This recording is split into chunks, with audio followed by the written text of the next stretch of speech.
Mon fils m'a méprisé et m'a expulsé de ma propre maison. Il a jeté mes vêtements par terre et a dit « Choisis-en un et dégage d'ici tout de suite ». Ce qu'il n'imaginait pas, c'est que je prévoyais déjà l'abandon. Mais il n'avait aucune idée que 3 jours plus tard, tout allait changer. Car lorsqu'il m'a revu, il a failli s'évanouir. Parce que moi. Bonjour, je m'appelle Agnès. J'ai 68 ans. Avant de commencer cette histoire, je vous demande gentiment de vous abonner à la chaîne, de laisser un like sur cette vidéo et de commenter d'où vous nous écoutez. Cela m'aide énormément. Merci de tout cœur. Janvier 2025. Lyon. Un après-midi d'hiver glacial. Je ne savais pas que ce jour-là serait le dernier que je passerais dans cette maison. La maison où j'avais élevé mon fils. La maison où j'avais sacrifié ma jeunesse, ma santé, mes rêves. Tout pour lui. J'étais assise dans le salon, tenant une tasse de thé entre mes mains tremblantes. Mes articulations me faisaient mal. L'arthrite. Le médecin m'avait dit de me reposer, mais comment pouvais-je me reposer dans une maison où je me sentais de trop? Christophe, mon fils unique, était assis dans le fauteuil en face de moi. 42 ans. Chemise bleue impeccable, cheveux bien coiffés, regard froid planté sur son téléphone. Il ne me regardait jamais vraiment. Pas depuis des mois. Pas depuis que Nathalie était entrée dans sa vie. Nathalie, ma belle-fille, 38 ans. Blonde, élégante, calculatrice. Elle était assise sur l'autre fauteuil, les jambes croisées, les ongles parfaitement manucurés tapotant sur son propre téléphone. Elle ne levait jamais les yeux vers moi non plus. Pour elle, j'étais invisible. Pire, j'étais un poids. Le silence dans cette pièce était étouffant, oppressant. Je sentais le mépris dans l'air, aussi glacial que le vent de janvier dehors. Je portais la tasse à mes lèvres. Mes mains tremblaient, plus que d'habitude. La fatigue, le stress, la tristesse accumulée, et puis, ça s'est produit. La tasse a glissé de mes doigts. Tout s'est passé au ralenti. La porcelaine blanche est tombée, le thé chaud s'est répandu sur le canapé beige. Une tache sombre s'est étalée sur le tissu. Mon cœur s'est arrêté. Je savais ce qui allait suivre. Christophe a levé les yeux de son téléphone. Son visage s'est transformé instantanément. La colère, pure et brûlante. « Maman! Encore ?» Sa voix a explosé dans le salon. Il s'est levé d'un bond, les poings serrés. « Tu n'as aucun respect, aucun !» Je me suis précipitée, essayant d'éponger le thé avec mes mains nues. Le liquide brûlait ma peau, mais je ne sentais rien. La peur dominait tout. Je suis désolée, Christophe. C'était un accident. Je ne voulais pas. Un accident? Il s'est approché de moi, me dominant de toute sa hauteur. C'est toujours un accident avec toi. Tu es négligente, irresponsable. Nathalie a levé les yeux de son téléphone, un sourire satisfait flottant sur ses lèvres. Elle ne disait rien, mais son regard parlait pour elle. Enfin. Christophe, je t'en prie, je vais nettoyer, je vais tout arranger. Mais il n'écoutait plus. Il a tourné les talons et s'est dirigé vers le couloir. Ses pas résonnaient comme des coups de marteau sur le parquet. Je l'ai suivi, paniqué, essuyant mes mains mouillées sur mon tablier. « Christophe, s'il te plaît, où vas-tu » Il a ouvert brutalement la porte de ma chambre. Ma petite chambre au fond de l'appartement.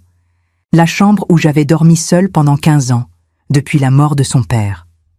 La chambre où je m'étais réfugiée chaque soir en priant que les choses s'améliorent entre nous. Il a ouvert mon armoire avec violence. Mes vêtements. Mes pauvres vêtements usés. Des robes fleuries délavées, des cardigans troués au coude, des jupes en tissu fin. Il a commencé à les arracher des cintres et à les jeter par terre. « Christophe, qu'est-ce que tu fais? Arrête !» Il ne s'est pas arrêté. Il a continué à tout jeter. Une blouse bleue est tombée sur la photo encadrée sur ma table de chevet. La photo de Christophe le jour de sa remise de diplôme. Le verre s'est fissuré. J'ai senti quelque chose se briser en moi aussi. Quand l'armoire a été vide, il s'est retourné vers moi. Ses yeux étaient froids, des yeux que je ne reconnaissais plus. « Choisis un vêtement, et va-t'en d'ici, maintenant. » Ces mots ont frappé mon cœur comme un coup de poignard. « Christophe, je n'ai nulle part où aller. Tu le sais. Qu'est-ce que je vais faire?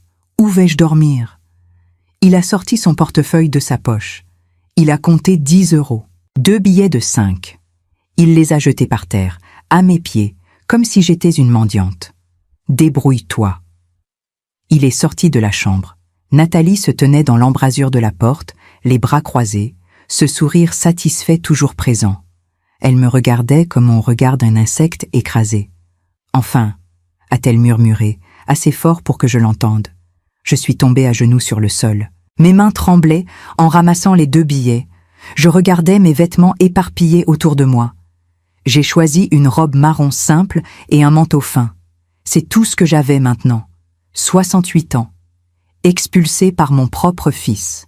Celui pour qui j'avais tout sacrifié.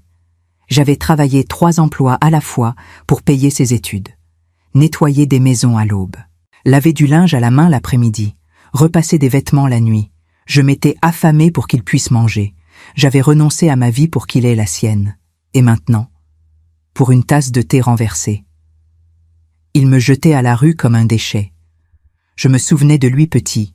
Il renversait du jus sur la table chaque matin, de la nourriture par terre chaque soir. Et je nettoyais tout en souriant. Parce que c'était mon fils. Parce que je l'aimais. Et maintenant, quand moi je renversais quelque chose sans le vouloir, il me traitait comme une ordure. J'ai pris ma petite sacoche en tissu. J'y ai mis les 10 €, un mouchoir et une vieille photo de Christophe bébé. Je ne pouvais pas laisser cette photo derrière moi. C'était tout ce qu'il me restait de l'enfant que j'avais aimé. J'ai quitté cette maison sans un regard en arrière. Le froid de janvier m'a frappé immédiatement. Le vent coupait mon visage comme des lames de rasoir. J'ai marché, sans savoir où aller. Les rues étaient bondées. Des gens rentrèrent du travail, riaient, entraient dans des cafés chaleureux. Des familles avec des enfants passaient à côté de moi. Personne ne me voyait. J'étais invisible. J'ai marché pendant ce qui m'a semblé des heures. Mes pieds me faisaient mal. Mes chaussures usées n'étaient pas faites pour marcher longtemps sur le pavé glacé de Lyon. Le froid pénétrait mes os. Mon manteau fin ne protégeait de rien. Je suis passé devant une vitrine de boutique de vêtements. Les mannequins portaient des manteaux d'hiver élégants, des écharpes en cachemire, des bottes en cuir. J'ai regardé mon reflet dans le verre. Une vieille femme fatiguée me fixait. Des cheveux gris en désordre, des rides profondes, des yeux rouges de larmes. Je ne me reconnaissais plus. Quand étais-je devenue cette femme brisée? J'ai continué à marcher. Je suis passé devant un restaurant. À travers les fenêtres embuées, je voyais des couples dîner, lever leur verre de vin rouge, rire ensemble. L'odeur de nourriture qui s'échappait de la cuisine me donnait le vertige. Je n'avais rien mangé depuis le petit déjeuner. Mon estomac criait famine. Mais je n'avais que 10 €, 10 misérables euros pour recommencer une vie. J'ai atteint la place Bellecour. La grande place était presque déserte à cause du froid. La fontaine au centre était éteinte pour l'hiver. Les bancs en bois étaient vides. J'ai essayé de m'asseoir sur l'un d'eux, mais le métal glacé a traversé mes vêtements fins. Je ne pouvais pas rester là. Je me suis levée et j'ai marché jusqu'à un mur de pierre. Je m'y suis appuyée, et mes jambes ont cédé. Je me suis laissée glisser jusqu'au sol. Assise sur le trottoir gelé, serrant ma sacoche contre ma poitrine, j'ai éclaté en sanglots. Les larmes coulaient sans contrôle, chaudes sur mes joues glacées. Toute la douleur accumulée, toute l'humiliation, toute la trahison se déversaient enfin. Comment a-t-il pu me faire ça? J'ai murmuré à voix basse. Comment? Je repensais à Christophe enfant. Quand il avait 5 ans et qu'il renversait son chocolat chaud chaque matin. Je nettoyais en souriant, en lui disant « Ce n'est rien, mon chéri. Les accidents arrivent. » Quand il avait 8 ans et qu'il avait cassé mon vase préféré en jouant au ballon dans la maison. Je ne m'étais pas fâchée.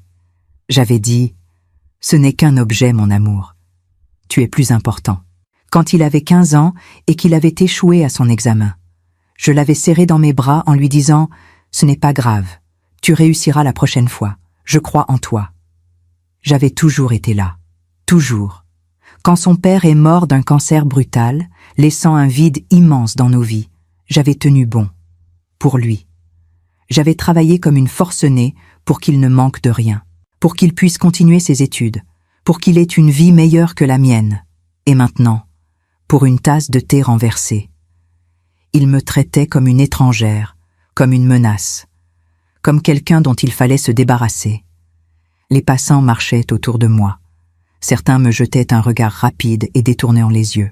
D'autres m'ignoraient complètement. J'étais juste une vieille femme sans abri de plus.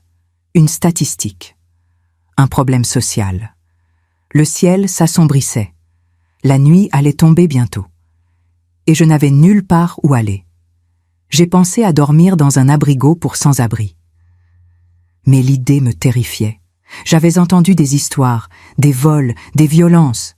Et à mon âge, malade, affaibli, que pouvais-je faire pour me défendre? J'ai pensé à retourner chez Christophe et supplier, me mettre à genoux et implorer son pardon, promettre de ne plus jamais rien renverser, de ne plus jamais être un fardeau. Mais ma dignité, aussi fragile soit-elle, m'en empêchait. Il m'avait jeté dehors comme une ordure. Il avait pris sa décision. Et Nathalie avait gagné. Elle m'avait toujours détesté. Depuis le premier jour où Christophe me l'avait présentée. Elle me regardait comme si j'étais un obstacle. Un poids mort. Une vieille chose encombrante qu'il fallait éliminer. Et elle avait réussi. J'ai serré la photo de Christophe bébé dans ma main. Sur cette photo, il souriait. Un sourire pur, innocent, plein d'amour. Où était cet enfant maintenant? Qu'était-il devenu? Les larmes continuaient de couler. Je ne les retenais plus. À quoi bon? Il n'y avait personne pour me voir, personne pour s'en soucier. Le froid devenait insupportable. Mes doigts étaient engourdis. Je ne sentais plus mes pieds. Mon corps entier tremblait. Et c'est à ce moment-là que je l'ai vu. Un homme s'est approché. Il marchait lentement dans la place, accompagné de 2 autres hommes quelques mètres derrière lui. Il portait un long manteau noir en laine, une écharpe grise élégante. Ses cheveux blancs étaient parfaitement coiffés. Il avait une posture droite, assurée. Il s'est arrêté en me voyant. Pendant un instant, j'ai cru qu'il allait passer son chemin comme tous les autres. Mais non. Il a fait un geste de la main aux 2 hommes derrière lui, leur signalant d'attendre. Et il s'est approché de moi. Il s'est arrêté à quelques pas. Puis, à ma grande surprise, il s'est accroupi. Et finalement, il s'est assis par terre à côté de moi. Un homme élégant, riche de toute évidence, assis sur le trottoir glacé à côté d'une vieille femme en pleurs. « Madame, tout va bien. » Sa voix était douce, gentille, sincère. Je me suis essuyé les yeux rapidement, honteuse qu'il me voie dans cet état. Je suis désolée. Je ne voulais déranger personne. Je vais partir. Vous ne dérangez personne. Il a posé une main douce sur mon épaule, mais vous pleurez. Et il fait très froid pour être dehors seul. Que s'est-il passé? Quelque chose dans ses yeux m'a touchée, de la compassion, de la bonté, quelque chose que je n'avais pas vu depuis si longtemps, et j'ai craqué. Mon fils m'a expulsé de chez moi, aujourd'hui, à cause d'une tasse de thé.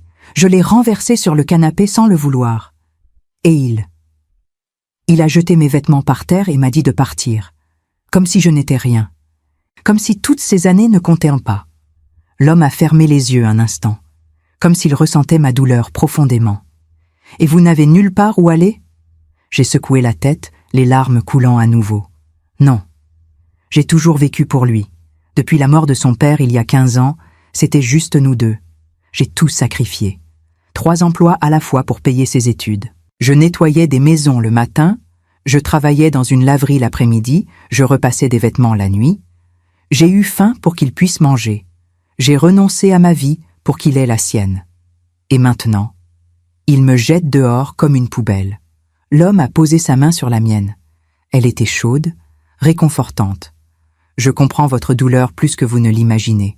J'ai aussi une fille, Sophie. Elle m'a abandonnée il y a 5 ans. Elle a dit que j'étais un fardeau, que mon argent ne pouvait pas acheter son amour. Et elle avait raison. Mais ça fait mal. Ça fait mal parce qu'on aime, et que cet amour n'est pas rendu. J'ai levé les yeux vers lui, surprise. Cet homme élégant, riche, puissant, souffrait de la même blessure que moi. Nous sommes restés assis là, sur ce trottoir glacé, 2 étrangers liés par la même douleur. Le rejet de nos propres enfants, la trahison de ceux que nous avions le plus aimés. Comment vous appelez-vous a-t-il demandé doucement. Agnès. Agnès Bertrand. Moi, c'est Édouard. Édouard Villeneuve. Il m'a tendu la main. Je l'ai serré. Sa poignée de main était ferme, rassurante. Édouard. Merci de vous être arrêté. La plupart des gens. Ils ne me voient même pas. Je vous vois, Agnès. Et je ne peux pas vous laisser ici. Pas par ce froid. Pas après ce que vous venez de vivre. Il s'est levé lentement, puis m'a tendu la main pour m'aider à me relever. Mes jambes tremblaient. J'avais du mal à tenir debout. Venez, nous allons dîner ensemble. Personne ne devrait être seul après une journée pareille. J'ai hésité. Je ne le connaissais pas. C'était un étranger. Mais quand je regardais ses yeux, je voyais quelque chose de vrai, de la bonté, de la sincérité. Et surtout, je n'avais nulle part où aller. D'accord, ai-je murmuré. Les deux hommes qui l'accompagnaient se sont approchés. Ils portaient des costumes sombres, avaient des oreillettes discrètes, des gardes du corps. Édouard était donc quelqu'un d'important. Une voiture noire s'est arrêtée devant nous. Une Mercedes luxueuse aux vitres teintées. L'un des gardes a ouvert la portière arrière. Édouard m'a fait signe d'entrer. Je suis monté dans la voiture. L'intérieur était chaud, les sièges en cuir étaient chauffants. Après des heures dans le froid, cette chaleur était un soulagement indescriptible. Si vous aimez cette histoire, n'oubliez pas de vous abonner et de laisser un like. Cela m'aide énormément. Merci. Nous avons roulé en silence pendant quelques minutes. Je regardais par la fenêtre. Les rues de Lyon défilaient. Nous avons quitté le centre-ville et nous nous sommes dirigés vers les quartiers chics, puis vers la périphérie. « Où allons-nous » ai-je demandé un peu nerveuse. « Dans un endroit tranquille, où nous pourrons parler sans être dérangés. » La voiture s'est arrêtée devant un restaurant élégant, le Paul Bocuse, l'un des restaurants les plus prestigieux de Lyon. Je connaissais ce nom, tout le monde connaissait ce nom, mais je n'y avais jamais mis les pieds. Ce n'était pas pour des gens comme moi. Édouard, je ne peux pas. C'est beaucoup trop cher. Vous ne paierez rien, détendez-vous, profitez. Nous sommes entrés. Le maître d'hôtel a immédiatement reconnu Édouard et nous a conduits à une table privée dans un coin tranquille. Les nappes étaient en lin blanc impeccable. Les couverts en argent brillaient sous les lumières tamisées. Des bougies parfumées créaient une ambiance chaleureuse. Je me sentais tellement déplacée. Avec ma vieille robe marron et mon manteau fin, je ne ressemblais à personne ici. Les autres clients portaient des vêtements de créateurs, des bijoux étincelants. Mais Édouard ne semblait pas s'en soucier. Il a commandé du vin, des entrées, des plats principaux. Le serveur le traitait avec un respect particulier. « Vous êtes quelqu'un d'important, n'est-ce pas ?» ai-je demandé timidement. Édouard a souri légèrement. « J'ai une entreprise, des hôtels. J'en possède plusieurs à travers la France. J'ai travaillé toute ma vie pour construire cet empire. Mais dans le processus, j'ai perdu ma famille. »« Votre femme ?» ?»« Elle est décédée il y a 10 ans. Un cancer.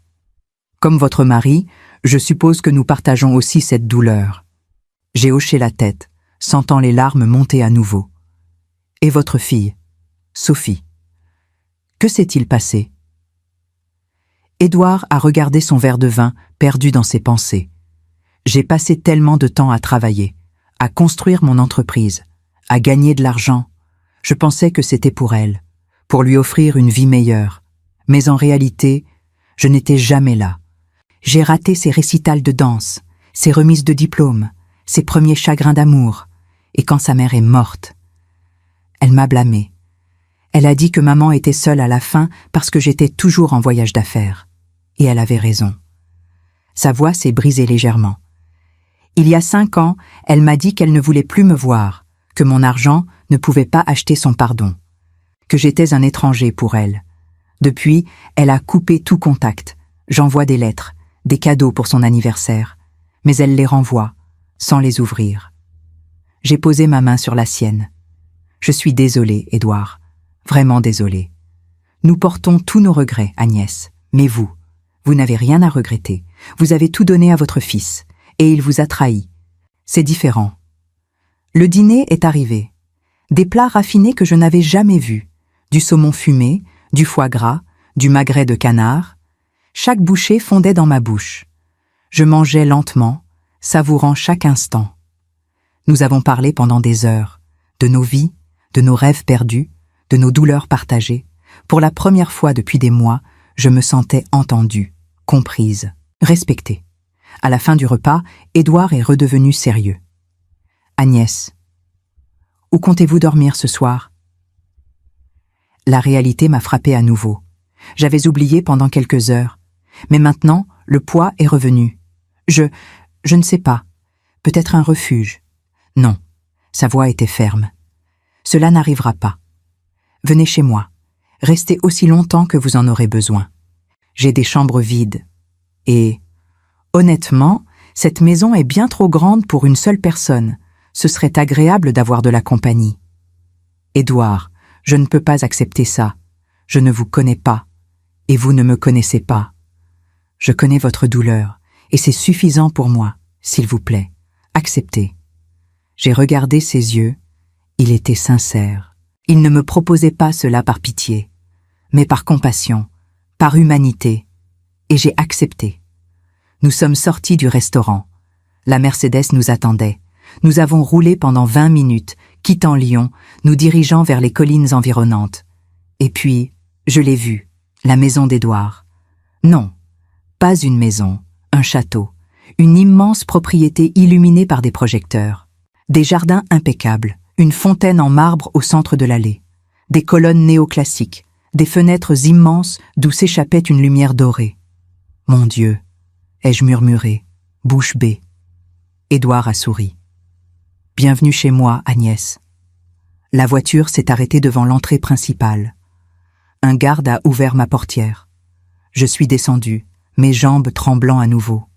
Mais cette fois, ce n'était pas de peur ou de froid, c'était d'émerveillement.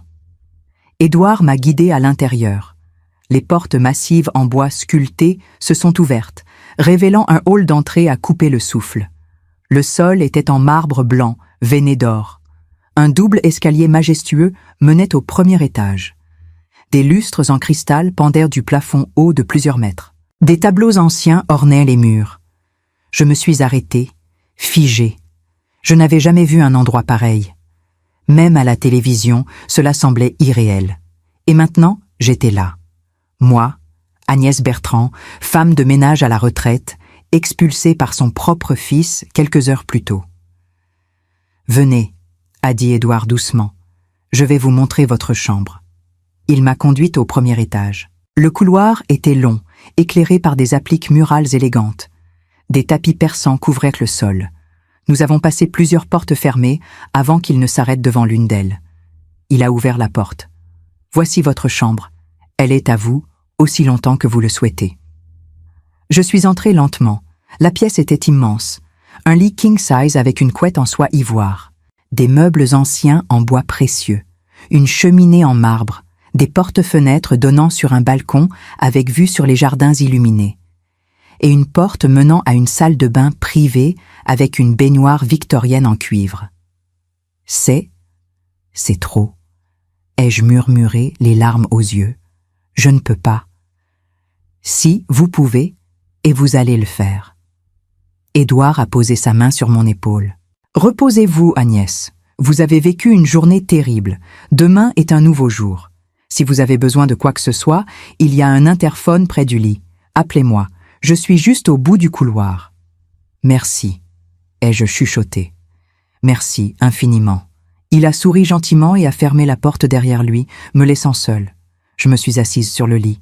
Il était si doux, si confortable. J'ai enlevé mes chaussures usées et j'ai posé mes pieds sur le tapis épais. Mes orteils endoloris ont senti un soulagement immédiat. J'ai regardé autour de moi. Cette chambre était plus grande que tout l'appartement de Christophe, l'appartement où j'avais vécu pendant des années, me sentant de plus en plus petite, de plus en plus invisible. J'ai ouvert les portes-fenêtres et je suis sortie sur le balcon. L'air froid de janvier m'a frappée, mais cette fois, je ne tremblais pas. Je regardais les jardins en contrebas. Les arbres taillés avec précision, les haies parfaites, la fontaine éclairée dont l'eau scintillait comme des diamants. Comment ma vie avait-elle pu changer aussi radicalement en quelques heures? Ce matin, j'étais une femme brisée, humiliée, jetée à la rue par son propre fils. Et maintenant, j'étais dans un château, accueillie par un homme gentil qui comprenait ma douleur. Je suis rentrée dans la chambre et je me suis dirigée vers la salle de bain. J'ai ouvert les robinets de la baignoire. L'eau chaude a coulé, remplissant la pièce de vapeur. J'ai trouvé des sels de bain parfumés à la lavande sur une étagère. J'en ai versé généreusement. Je me suis déshabillée lentement, retirant ma vieille robe marron, mon manteau fin. Je les ai regardés, pliés sur une chaise. Ces vêtements représentaient tout ce que j'avais emporté de mon ancienne vie. Je suis entrée dans la baignoire. L'eau chaude a enveloppé mon corps fatigué. Mes muscles endoloris se sont détendus. J'ai fermé les yeux et j'ai laissé les larmes couler à nouveau. Mais cette fois, ce n'étaient pas seulement des larmes de tristesse. C'étaient aussi des larmes de soulagement, de gratitude, d'espoir. Je suis restée dans cette baignoire jusqu'à ce que l'eau refroidisse. Puis, je suis sortie, je me suis enveloppée dans un peignoir en soie que j'avais trouvé accroché à la porte. Il était doux contre ma peau. Je me suis couchée dans ce grand lit. Les draps sentaient la lavande fraîche. L'oreiller était moelleux. Et pour la première fois depuis des années, je me suis endormie en paix, sans peur, sans anxiété, sans me sentir comme un fardeau. Le lendemain matin, je me suis réveillée avec la lumière du soleil filtrant à travers les rideaux en dentelle. Pendant un instant, j'ai cru que j'avais rêvé. Mais non. J'étais bien dans cette chambre magnifique. J'ai entendu un léger coup à la porte. « Oui ?» ai-je répondu. La porte s'est ouverte. Une femme d'environ 50 ans, vêtue d'un uniforme sobre mais élégant, est entrée en poussant un chariot. « Bonjour, madame. » « Je suis Marie, la gouvernante. Monsieur Villeneuve m'a demandé de vous apporter le petit déjeuner. » Elle a installé un plateau sur une petite table près de la fenêtre. Du café frais, des croissants chauds, de la confiture maison, du jus d'orange pressé, des fruits frais. « Merci, Marie. Mais vous n'auriez pas dû vous donner cette peine. » Marie a souri chaleureusement. « C'est un plaisir, madame. Monsieur Villeneuve nous a dit de prendre bien soin de vous. Si vous avez besoin de quoi que ce soit, n'hésitez pas à demander. » Elle est partie, refermant doucement la porte derrière elle. J'ai mangé lentement, savourant chaque bouchée. Les croissants étaient encore tièdes, leurs pâtes feuilletées fondaient dans ma bouche. Le café était parfait, fort, mais pas amer. Après le petit déjeuner, j'ai trouvé des vêtements posés sur une chaise, une robe simple mais élégante en laine bleue marine, des sous-vêtements neufs encore emballés, des chaussures confortables en cuir. Tout était à ma taille. Édouard avait pensé à tout. Je me suis habillée et je suis descendue.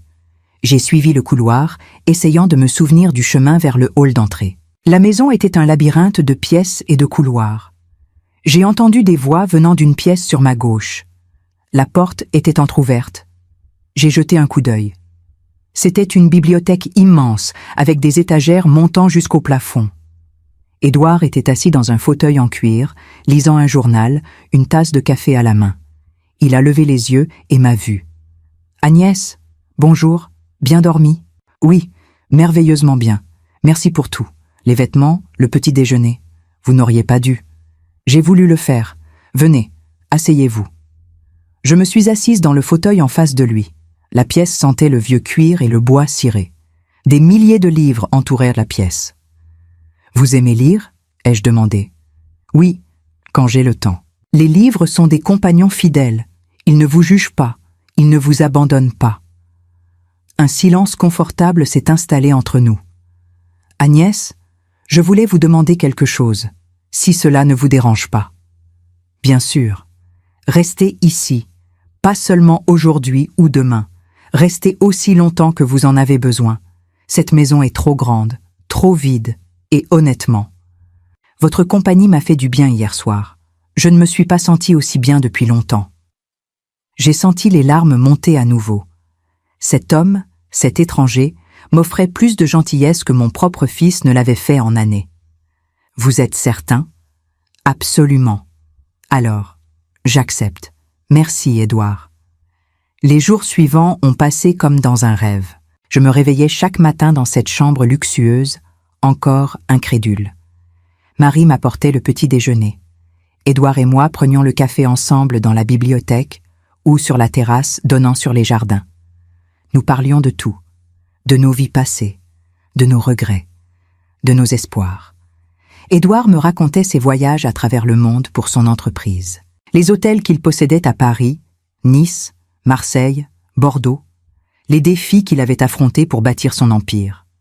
Je lui parlais de ma jeunesse, de mon mariage avec Pierre, le père de Christophe, de nos années heureuses avant que le cancer ne l'emporte, de mon combat pour élever Christophe seul, des sacrifices que j'avais faits.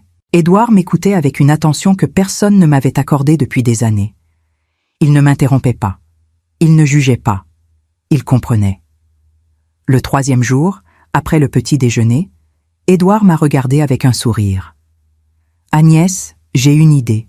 Cela fait 3 jours que vous êtes enfermée ici. Que diriez-vous d'une sortie en ville? Un peu d'air frais vous ferait du bien. » J'ai hésité. L'idée de retourner à Lyon me terrifiait. Et si je croisais Christophe? Et si je le voyais avec Nathalie, heureux de s'être débarrassé de moi? Je ne sais pas, Édouard. Je ne suis pas sûre d'être prête. Je serai avec vous. Vous n'avez rien à craindre. Et puis, vous méritez de vous faire plaisir. Quand avez-vous fait quelque chose pour vous-même pour la dernière fois? J'ai réfléchi. Honnêtement, je ne me souvenais pas. Toute ma vie avait été consacrée aux autres, à Pierre, à Christophe. Je n'avais jamais pensé à moi. D'accord, ai-je finalement dit. Allons-y. Nous sommes montés dans la Mercedes. Les 2 gardes du corps nous ont accompagnés, discrets comme toujours. Nous avons roulé vers le centre de Lyon. Le soleil brillait, réchauffant légèrement l'air hivernal. Édouard m'a emmené sur la rue de la République.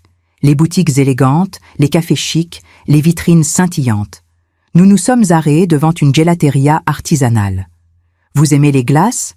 a demandé Édouard. « En hiver ? Pourquoi pas ? Les meilleures choses ne respectent pas les saisons. » Il a commandé 2 glaces. Pour moi, pistache et vanille. Pour lui, chocolat noir et noisette. Nous avons marché dans la rue, dégustant nos glaces comme 2 enfants. J'ai souri. Un vrai sourire. Un sourire que je n'avais pas donné depuis si longtemps. « Vous êtes belle quand vous souriez », a dit Édouard. J'ai rougi. À 68 ans, on ne s'attend plus à recevoir des compliments. « Merci », ai-je murmuré. Ensuite, il m'a emmené dans une boutique de vêtements. Une boutique élégante avec des robes, des manteaux, des écharpes en soie. « Choisissez ce qui vous plaît », a-t-il dit. « Édouard, non, c'est beaucoup trop. »« Agnès, s'il vous plaît, laissez-moi faire cela. Vous avez passé votre vie à donner. Laissez quelqu'un vous donner pour une fois. » Ces mots m'ont touché profondément. J'ai choisi quelques pièces. Une robe en laine grise, un manteau beige élégant, une écharpe en soie bleue. La vendeuse m'a aidé à essayer. Quand je me suis regardée dans le miroir, j'ai à peine reconnu la femme qui me fixait. J'avais l'air digne, élégante, vivante. Édouard a insisté pour tout acheter. Ensuite, il m'a emmenée dans une bijouterie. Boucheron, l'une des plus prestigieuses de Lyon. Édouard, non, vraiment, c'est trop. Mais il ne m'écoutait pas. Il a parlé au vendeur, qui nous a montré plusieurs pièces. Finalement, Édouard a choisi un collier délicat en or blanc avec un petit pendentif en diamant. Simple, mais magnifique. « Puis-je » a-t-il demandé. J'ai hoché la tête. Il a attaché le collier autour de mon cou. Ses doigts ont effleuré ma peau, envoyant un frisson dans mon dos. « Parfait » a-t-il murmuré. Nous sommes sortis de la bijouterie. Je portais mes nouveaux vêtements, le collier scintillait doucement sur ma peau. Je me sentais transformée. Et c'est à ce moment-là que cela s'est produit. Nous marchions sur le trottoir, parlant et riant. Édouard tenait mon bras gentiment, comme un gentleman. Et soudain, j'ai entendu un coup de frein brutal. Je me suis retournée. Une voiture Peugeot grise s'était arrêtée brusquement au milieu de la rue. Le conducteur regardait dans notre direction, bouche ouverte, les yeux écarquillés. Mon cœur s'est arrêté. C'était Christophe. Son visage était pâle. Ses mains agrippaient le volant si fort que ses jointures étaient blanches. À côté de lui, Nathalie regardait aussi, tout aussi choquée. Il me voyait, avec Édouard, habillé élégamment, portant des bijoux, souriant. Pendant un instant, nos regards se sont croisés. J'ai vu le choc dans les yeux de Christophe, l'incrédulité, la confusion. Comment était-ce possible? Comment sa mère, qu'il avait jetée à la rue avec 10 €, pouvait-elle être là, rayonnante, au bras d'un homme riche? Édouard a remarqué mon changement d'expression. « Agnès, tout va bien.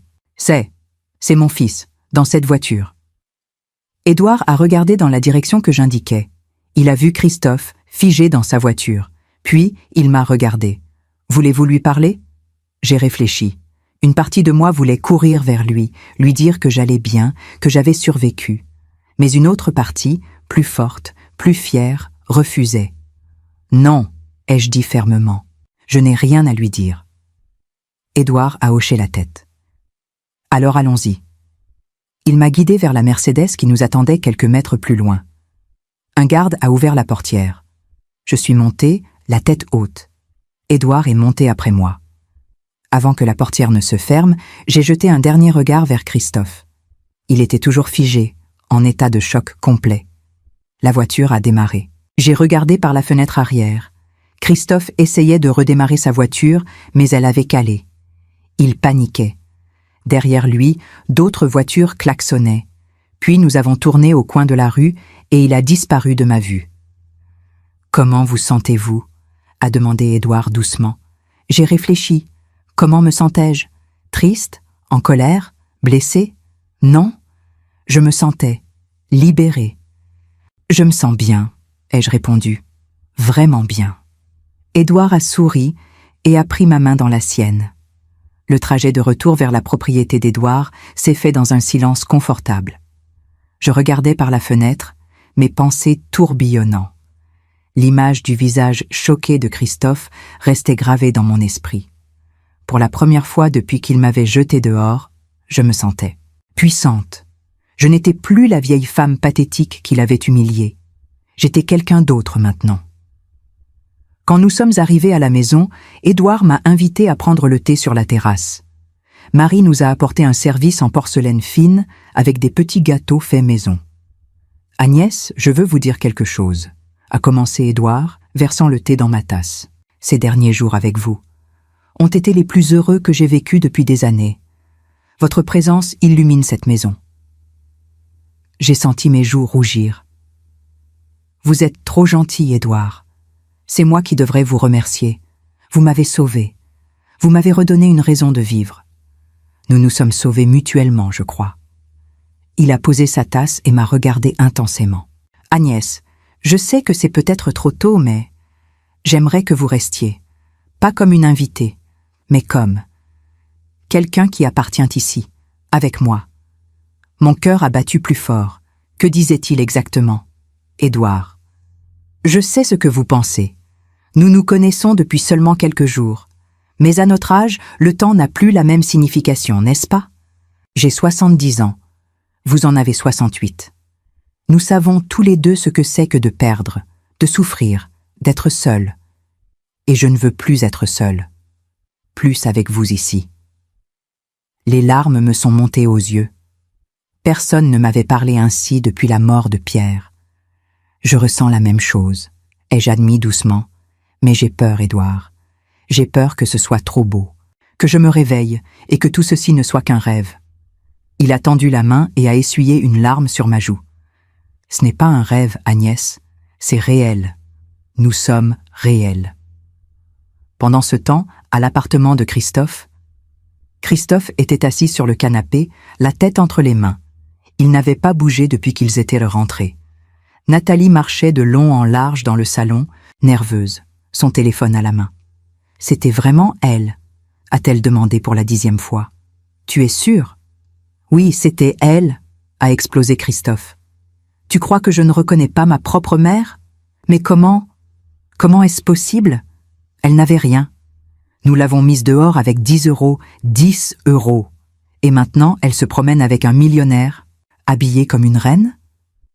Christophe s'est levé brusquement et s'est dirigé vers la fenêtre. Il regardait la rue sans vraiment la voir. « Elle avait l'air heureuse », a-t-il murmuré. Je ne l'ai jamais vue aussi heureuse, même pas quand papa était vivant. Nathalie s'est arrêtée de marcher. Elle a regardé son mari, une expression calculatrice sur le visage. Qui était cet homme avec elle? Je ne sais pas. Mais il était riche, très riche. Tu as vu la Mercedes? Les gardes du corps? Les vêtements qu'elle portait? Le collier? Nathalie s'est assise, réfléchissant intensément. Puis elle a sorti son téléphone et a commencé à taper quelque chose. « Qu'est-ce que tu fais ?» a demandé Christophe. « Je cherche. Un homme riche, âgé, avec des gardes du corps à Lyon. Ça ne peut pas être difficile à trouver. » Après quelques minutes, elle a trouvé. Édouard Villeneuve, propriétaire de la chaîne d'hôtels Villeneuve. Fortune estimée à plus de 100 millions d'euros. Veuf, une fille qui ne lui parle plus. Elle a montré l'écran à Christophe. Une photo d'Édouard lors d'un gala de charité apparaissait. « C'est lui », a confirmé Christophe, pâlissant encore plus. « C'est l'homme qui était avec elle. » Nathalie a posé son téléphone, son visage dur. Elle l'a piégé, c'est évident. Elle a joué la pauvre vieille dame abandonnée et il est tombé dans le panneau. Elle va le manipuler, prendre son argent. « Tais-toi, Nathalie. » La voix de Christophe était basse mais ferme. « Tais-toi. »« Quoi ? Ma mère n'est pas comme ça. Elle n'a jamais été intéressée par l'argent. Jamais. »« Alors explique-moi comment. »« Je ne peux pas, je ne comprends pas. Mais je sais une chose. Elle avait l'air heureuse. Et c'est moi qui l'ai mise dehors. Moi qui l'ai traitée comme une moins que rien. À cause d'une tasse de thé renversée. Pour la première fois, la réalité de ce qu'il avait fait le frappait vraiment. Il s'est effondré sur le canapé, la tête dans les mains. « Qu'est-ce que j'ai fait? Mon Dieu, qu'est-ce que j'ai fait ?» Nathalie l'a regardé avec mépris. « Ne sois pas pathétique. Tu as fait ce qui devait être fait. Elle était un poids. Elle nous étouffait. » Mais Christophe ne l'écoutait plus. Il pensait à sa mère, à tous les sacrifices qu'elle avait faits, à toutes les nuits où elle travaillait pendant qu'il dormait, à toutes les fois où elle s'était privée de nourriture pour qu'il puisse manger. Et lui, il l'avait jeté dehors comme une ordure. Les semaines ont passé. Édouard et moi sommes devenus inséparables. Nous prenions nos repas ensemble, nous nous promenions dans les jardins, nous regardions des films dans le salon privé, nous lisions côte à côte dans la bibliothèque. Un soir, alors que nous étions assis devant la cheminée dans le salon, Édouard s'est tourné vers moi avec une expression sérieuse. « Agnès, j'ai quelque chose à vous demander. » Mon cœur a accéléré. « Oui ?» Il a pris ma main dans la sienne. Ses yeux étaient remplis d'émotion. Je sais que nous nous connaissons depuis peu, mais à notre âge, chaque jour compte. Je ne veux pas perdre un seul jour de plus sans vous dire ce que je ressens. Il s'est agenouillé devant moi. Mes yeux se sont écarquillés. « Édouard, que faites-vous ?»« Agnès Bertrand, voulez-vous me faire l'honneur de devenir ma femme ?» Le temps s'est arrêté. Je l'ai regardé, cet homme merveilleux qui était entré dans ma vie au moment où j'en avais le plus besoin. Cet homme qui m'avait redonné espoir, dignité, amour. « Oui », ai-je chuchoté, les larmes coulant sur mes joues. « Oui, Édouard. 1000 fois oui. » Il s'est relevé et m'a embrassé. Doucement d'abord, puis avec plus de passion. C'était mon premier baiser depuis la mort de Pierre, 15 ans plus tôt. Et il était parfait. Il a sorti une petite boîte de velours de sa poche. À l'intérieur, une bague en platine avec un diamant solitaire. Simple, mais magnifique. Il l'a glissée à mon doigt. Elle était parfaite. « Nous allons nous marier bientôt », a-t-il dit. « Je ne veux pas attendre. Plus un seul jour. »« Moi non plus », ai-je répondu en souriant à travers mes larmes. Les préparatifs du mariage ont commencé immédiatement. Édouard voulait quelque chose d'intime, d'élégant, de significatif. Pas une grande cérémonie ostentatoire, mais une célébration de notre amour retrouvé. Nous avons choisi un château dans les Alpes françaises, un endroit magnifique avec vue sur les montagnes enneigées. La date a été fixée pour le début du printemps 2025, quand les fleurs sauvages commenceraient à fleurir dans les jardins. Marie m'aidait à choisir ma robe. Nous sommes allés dans une boutique de mariage à Lyon. J'ai essayé plusieurs robes, mais aucune ne semblait convenir. Elles étaient trop jeunes, trop extravagantes, trop inappropriées pour une femme de mon âge. Puis la vendeuse a apporté une dernière robe. Couleur champagne, en dentelle délicate, coupe simple mais élégante. Quand je l'ai enfilée et que je me suis regardée dans le miroir, j'ai su que c'était celle-là. Vous êtes magnifique, madame, a dit Marie, les larmes aux yeux. Je me suis regardée longuement. Cette femme dans le miroir, était-ce vraiment moi? Agnès Bertrand, qui avait été jetée à la rue il y a quelques mois? Agnès qui s'était sentie invisible, inutile, sans valeur? Non. J'étais Agnès Villeneuve maintenant, une femme aimée, une femme qui avait trouvé une seconde chance. En sortant de la boutique, Marie m'a demandé « Madame, allez-vous inviter votre fils au mariage ?» La question m'a frappé comme un coup au cœur. J'avais évité d'y penser, mais maintenant, je devais faire face à la réalité. « Non !» ai-je répondu fermement. « Non, je ne l'inviterai pas. » Le jour du mariage est arrivé. C'était une matinée de printemps parfaite. Le ciel était d'un bleu éclatant, le soleil brillait doucement, l'air sentait les fleurs fraîches. Le château était décoré avec des arrangements floraux blancs et roses. Des lys, des roses, du muguet. Simple mais spectaculaire. Les invités étaient peu nombreux. Des amis proches d'Édouard, quelques membres de son équipe de direction, Marie et le personnel de la maison qui étaient devenus comme une famille pour moi. Je me tenais dans une suite privée du château, regardant mon reflet une dernière fois. Ma robe champagne tombait parfaitement. Mes cheveux gris étaient coiffés en un chignon élégant avec quelques mèches encadrant mon visage. Le collier qu'Édouard m'avait offert scintillait à mon cou. Marie m'a tendu mon bouquet, des roses blanches et des lys. Il était lourd, parfumé, magnifique. « C'est l'heure, madame », a-t-elle dit doucement. J'ai pris une profonde respiration et je suis sortie. Un violoniste jouait une mélodie douce. J'ai marché lentement dans l'allée de gravier menant au jardin où la cérémonie aurait lieu. Les invités se sont levés en me voyant. Et puis, je l'ai vu. Édouard, debout près d'un arc floral blanc, vêtu d'un costume gris impeccable, les yeux brillants d'émotion. Quand nos regards se sont croisés, il a porté sa main à sa bouche, submergée. Des larmes coulaient sur ses joues. J'ai marché vers lui, mon cœur débordant d'amour. Le célébrant, un ami de longue date d'Édouard, a commencé la cérémonie. Nous sommes réunis aujourd'hui pour célébrer l'union d'Édouard et Agnès. Deux âmes qui ont trouvé le chemin l'une vers l'autre dans les moments les plus sombres de leur vie. Deux personnes qui prouvent qu'il n'est jamais trop tard pour l'amour. Il a continué avec les vœux traditionnels. Édouard Villeneuve, acceptez-vous Agnès Bertrand comme votre épouse? Édouard m'a regardé, ses yeux débordant d'amour. J'accepte, de tout mon cœur et de toute mon âme. Agnès Bertrand, acceptez-vous Édouard Villeneuve comme votre époux? J'ai souri à travers mes larmes. J'accepte, pour toujours. Par les pouvoirs qui me sont conférés, je vous déclare mari et femme. Vous pouvez embrasser la mariée. Édouard a pris mon visage entre ses mains et m'a embrassé tendrement. Les invités ont applaudi. La musique a repris. Des pétales de rose ont été lancés dans l'air. J'étais mariée, à 68 ans. J'avais recommencé ma vie.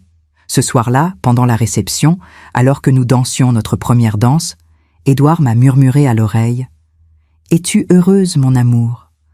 Plus que je ne l'ai jamais été, ai-je répondu sincèrement. « Moi aussi, tu as transformé ma vie, Agnès. Et toi, la mienne. » Plus tard dans la soirée, Marie est venue me voir discrètement. « Madame Villeneuve, il y a quelque chose que je dois vous montrer. » Elle m'a conduite à une pièce privée. Sur une table, il y avait une boîte élégante en carton kraft avec un ruban blanc. « Qu'est-ce que c'est ?» ai-je demandé. « C'est pour votre fils. Monsieur Villeneuve et moi avons préparé cela ensemble. Il a pensé que vous voudriez peut-être lui envoyer un message. Mais si vous ne voulez pas, nous la jetterons. » J'ai ouvert la boîte. À l'intérieur, soigneusement pliée, se trouvait la vieille robe marron que je portais le jour où Christophe m'avait expulsé, le manteau fin.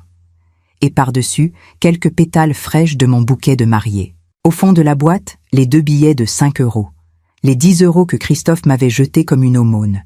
Il y avait aussi une carte vierge et un stylo. J'ai regardé Marie. Elle a souri doucement et est sortie, me laissant seule. J'ai pris le stylo. Ma main a tremblé au-dessus du papier. Que pouvais-je dire? Que voulais-je dire? Et puis, les mots sont venus, du plus profond de mon cœur, de toute la douleur, de tout l'amour, de toute la libération. J'ai écrit « Christophe, pendant toute ta vie, je t'ai aimé inconditionnellement. J'ai nettoyé tes vomissements quand tu étais malade. J'ai travaillé 3 emplois pour que tu puisses étudier. Je me suis affamé pour que tu puisses manger. Je t'ai donné tout ce que j'avais. Tu m'as jeté dehors pour une tasse de thé renversée, comme si je n'étais rien, comme si toutes ces années ne comptaient pas. Mais je dois te remercier. Oui, te remercier. Parce que si tu ne m'avais pas mise à la rue ce jour-là, je n'aurais jamais rencontré Édouard. Je n'aurais jamais connu le véritable amour. Je n'aurais jamais découvert que je méritais d'être traitée avec respect et dignité. Aujourd'hui, je me suis mariée. Je suis heureuse. Vraiment heureuse. Ces 10 € que tu m'as jetés comme une aumône, tu peux les garder. Je n'en ai plus besoin. Peut-être qu'un jour je pourrai te pardonner. Peut-être qu'un jour nous pourrons parler.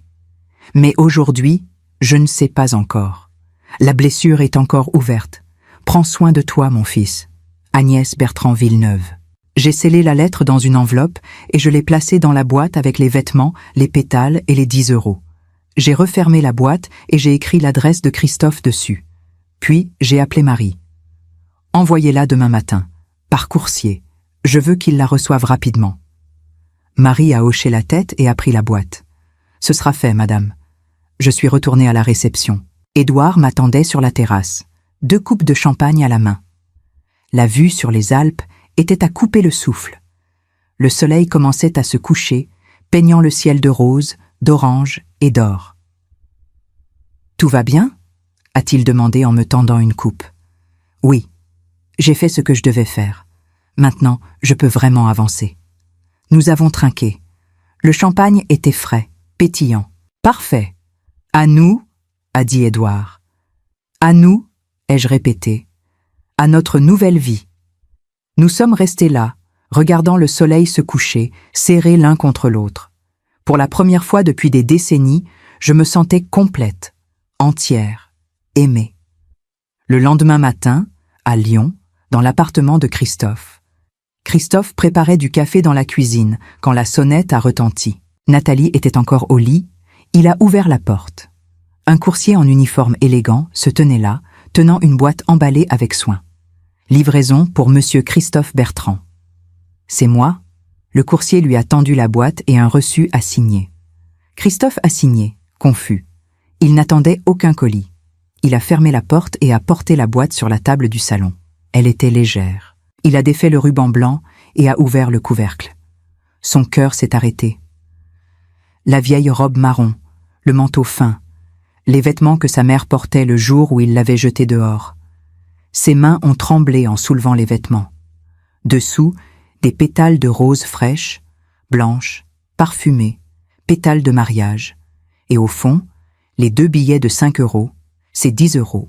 Il y avait une enveloppe. Il l'a ouverte avec des doigts tremblants et a commencé à lire. Chaque mot était un coup de poignard dans son cœur. Chaque phrase lui rappelait ce qu'il avait perdu, ce qu'il avait détruit. Quand il est arrivé à la signature Agnès Bertrand Villeneuve, il a compris. Elle s'était mariée. Sa mère s'était mariée avec cet homme riche, Édouard Villeneuve. La lettre est tombée de ses mains. Il s'est effondré sur le sol, tenant les vieux vêtements de sa mère contre sa poitrine. Qu'est-ce que j'ai fait? Mon Dieu, qu'est-ce que j'ai fait? Les larmes ont commencé à couler. Des sanglots profonds, déchirants, qui venaient du plus profond de son âme. Nathalie est apparue dans l'embrasure de la porte, en peignoir. « Christophe, qu'est-ce qui se passe? Pourquoi tu pleures ?» Il ne pouvait pas répondre. Il pleurait trop fort. Nathalie a vu la boîte, les vêtements, les pétales, la lettre sur le sol. Elle a ramassé la lettre et l'a lue. Son visage est devenu pâle. Elle s'est mariée? Avec lui? Christophe a levé les yeux vers elle, le visage ravagé par les larmes. « J'ai détruit ma mère. Je l'ai jetée dehors comme une ordure. Et maintenant? Maintenant, elle est heureuse. Sans moi. Elle a trouvé quelqu'un qui l'aime, qui la respecte. Quelqu'un qui lui donne ce que je n'ai jamais pu lui donner. Christophe. Sors d'ici, Nathalie. Quoi? Sors d'ici. Il a hurlé avec une force qu'elle ne lui connaissait pas. « C'est à cause de toi. Tu l'as toujours détesté. Tu m'as poussé à la mettre dehors. » « Et j'ai été assez stupide pour t'écouter ?»